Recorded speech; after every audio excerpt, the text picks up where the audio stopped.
जांजगीर चांपा जिले के temple city Shivrinarayan में कुछ ही दिनों पहले खोले गए नए IDFC नामक बैंक में 15 दिन पहले शिवरीनारायण नगर के ही एक बड़े व्यापारी आनंद अग्रवाल की पत्नी पूजा अग्रवाल के खाते में पैसा गायब हो गया था, जिसे IDFC के मैनेजर अमन गुप्ता ने आश्वासन दिया कि कुछ ही दिनों में आपकी रकम जल्द आपको वापस मिल जाएगी। उसके एवज में बैंक के द्वारा हितग्राही के खाते में होल्ड बैलेंस डालकर उन्हें एक प्रकार का लॉलीपॉप पकड़ा दिया, जिससे नाराज होकर आज नगर के कई प्रतिष्ठित व्यापारियों ने बैंक के खिलाफ हस्ताक्षर अभियान में चलाकर थाने में ज्ञापन सौंपा है और इस जल्द कार्रवाई करने की मांग की है। अगर इस मामले में किसी भी प्रकार की कोई उचित कार्रवाई नहीं होती है तो एक हफ्ते के अंदर शिवरीनारायण के व्यापारी उग्र आंदोलन करेंगे और जिसकी समस्त जवाबदारी बैंक प्रबंधन की होगी। खुलवाया था, अकाउंट खुलने के एक दिन बाद ही उसके अकाउंट से 7,86,000 रुपया निकल गया, उनको पता नहीं चला। इसलिए सब व्यापारी आज बैंक भी गए थे और बैंक से सीधा थाना में आए हैं। थाना में हम बताने आए हैं, ज्ञापन देने आए हैं कि 7 दिन के अंदर में उसका कार्रवाई नहीं होता तो हम लोग वहाँ पर अनिश्चितकालीन धरना प्रदर्शन करेंगे। इसकी जानकारी थाने में देने आए हैं।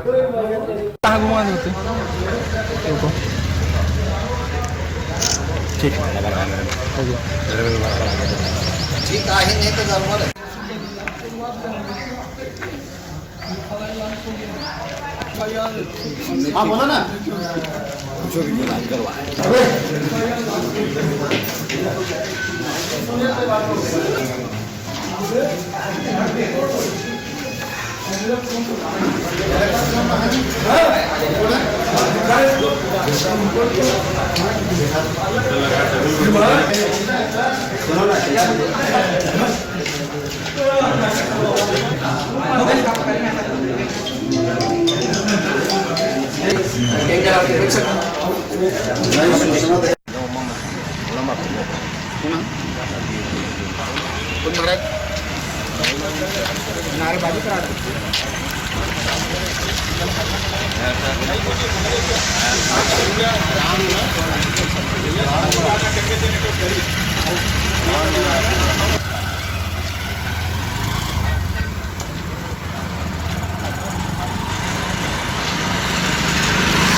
अग्रवाल जी बताएंगे क्या परेशानी है?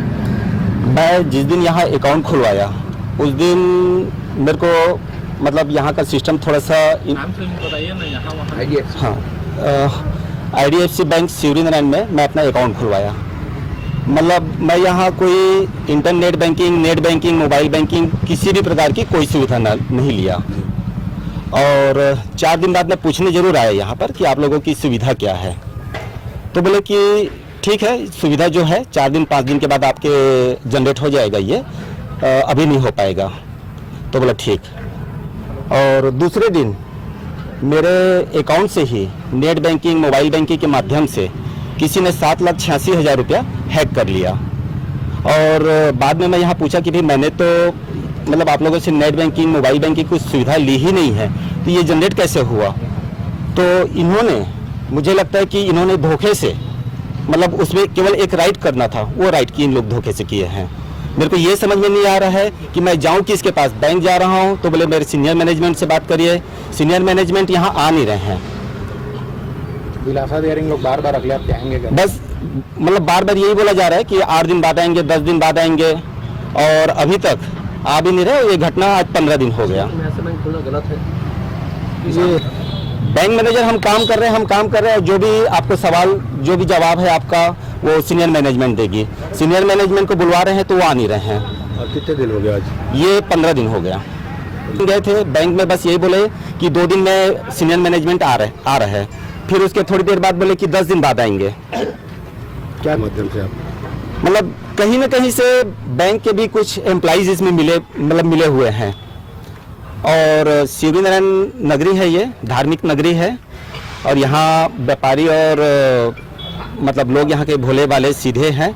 और मैं चाहूँगा इस टाइप से घटना मतलब किसी भी माध्यम से, किसी के द्वारा माध्यम से न घटे। ये 7 दिन के अंदर आज हमने नगरवासी और व्यापारीगढ़ की तरफ से एक ज्ञापन भी दिया है इनको कि 7 दिवस के अंदर हमारा रकम हमारे अकाउंट में दिया जाए और न देने पर नगरवासी, नगर व्यापारीगढ़ की तरफ से भूख हड़ताल, धरना प्रदर्शन, जन आंदोलन, कुछ भी जो भी है वो आगे की। ये बैंक जब ओपनिंग हुआ तो ये अपना एक माहौल बनाते हैं कि हमारे यहाँ अकाउंट खुलवाइए, और जब अकाउंट खुलवाने के लिए हमारे ऑफिस में आए मैं Vivek Agarwal, Shyam infrastructure and developers मेरी कंस्ट्रक्शन की कंपनी है। इन्होंने बताया कि आप हमारे अकाउंट खुलवाइए, हम आपको सेविंग बैंक में बाकी बैंकों में जो 3% 4% ब्याज है उसकी जगह 7% देंगे, आपको करेंट अकाउंट में भी ब्याज देंगे और ऑनलाइन बैंकिंग का ऐसा सुविधा बताए जो कि ऐसा लगा कि वो हमारी सुविधा नहीं है, वो हमारे साथ फ्रॉड करने का भविष्य का रणनीति के तहत बनाया जा रहा है। जब state bank of India, bank of Maharashtra India हमारे यहाँ जो पिछले कई विगत सालों से कार्यरत है, जहाँ आज तक एक भी धोखाधड़ी नहीं हुई है, न ही सुनने को मिली, ये बैंक अभी खुला ही नहीं है और उसके बाद इतने बड़े अमाउंट 7,86,000, अच्छा वो उतना ही अमाउंट उनके पास था, पता नहीं उस अमाउंट को प्राप्त करने के लिए, अर्जित करने के लिए कितने सालों की उन्होंने मेहनत की होगी, लेकिन उससे से बैंक को कोई मतलब नहीं है। बैंक बस जवाब यही देता है कि हमारे अधिकारी आएंगे और देता है 2 दिन का, फिर उनसे कंटिन्यू फॉलो अप करते हैं और ये कभी जवाब नहीं देते कि कब आएंगे। जब 1 हफ्ते बाद फिर आज हम आए हैं तब इनके बताया जाता है कि 1 हफ्ते बाद फिर आएंगे। तो मुझे तो नहीं लगता कि जब यहाँ पे स्टेट बैंक ऑफ इंडिया और बैंक ऑफ महाराष्ट्र जैसी इतनी अच्छी संस्थाएं उपलब्ध है, तो इन जहाँ पे फर्जी वाला खुलेआम हो रहा है और जिसका कोई इलाज नहीं, जिसके ऊपर न कोई पर्याप्त जवाब हमको मिल रहा है, तो यहाँ पे अकाउंट खुलवाना चाहिए। मैं दोस्तों निवेदन करूंगा कि जब तक इनका मामला, ये बैंक फ्रॉड का मामला था अग्रवाल जी का, और उसमें अपराध कायम है, अपराध क्रमांक 58 420 के FIR है। एक टीम हमारी झारखंड गई हुई थी, 3-4 जिले में घूम के आज ही लौटी है, सवेरे 6 बजे पहुंची है। तो अभी तक कोई अपने को क्लू हासिल नहीं हुआ है। जो मोबाइल नंबर या बैंक खाते थे सब अनिश्चित हैं, उनका कोई एड्रेस सही नहीं है। करीबन 1 हफ्ता टीम वहाँ रही है और अभी भी जांच चल रही है, अपने तरफ से प्रयास में लगे हुए हैं। जो मुख्य खाता था जिसमें पैसा ट्रांसफ़र हुआ, एक आसाम के एड्रेस में है और एक चंडीगढ़ के एड्रेस में है, वहाँ भी एक बार आदमी हम भेजेंगे। और बाकी जो मोबाइल लोकेशन था वो झारखंड का था, झारखंड में गोपालगंज का था और देवघर का था। दोनों जगह पार्टी हमारी गई थी, 5 सदस्यीय दल गया हुआ था जिले से और अभी लौटे हैं, उन्हें कोई सफलता हासिल नहीं हुई, तो विवेचना भी चल रही है।